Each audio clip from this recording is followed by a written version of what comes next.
Vice President ng Yum Group, si Ivan Lee. Bukod sa matalino, gwapo at maganda manamit.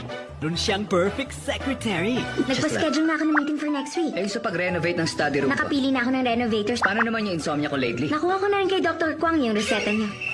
Nakakasilaw ang liwanag ng aura ko. Nakakasilaw nga, sir. Paano kung si secretary pala ay unhappy? Mabuti pa, sir, maghanap na kayo ng kapalit ko. Kasi, sir, mag-resign na ako.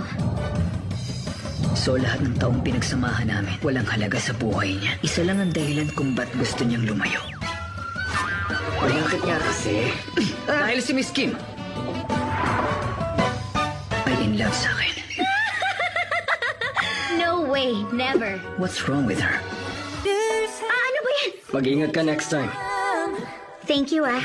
Ang sweet naman niya. Hindi naman siya gwapo, no? Dahil ang kilala kong tunay na gwapo. Ano ba yung pumapasok sa isip mo? Regalo ko yun sa'yo kasi magkakatrabaho tayo. Thank you so much. Mr. Lee, ano bang problema mo? Mauna ka magpaliwanag sa akin. Ano yung nangyayari sa labas? Pwede mo bang sabihin sa akin kung anong problema mo? Dapat ba akong magpaliwanag sa'yo, Miss Kim?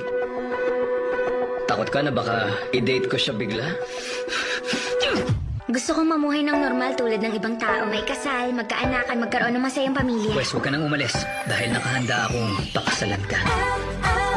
What's wrong with Secretary Kim?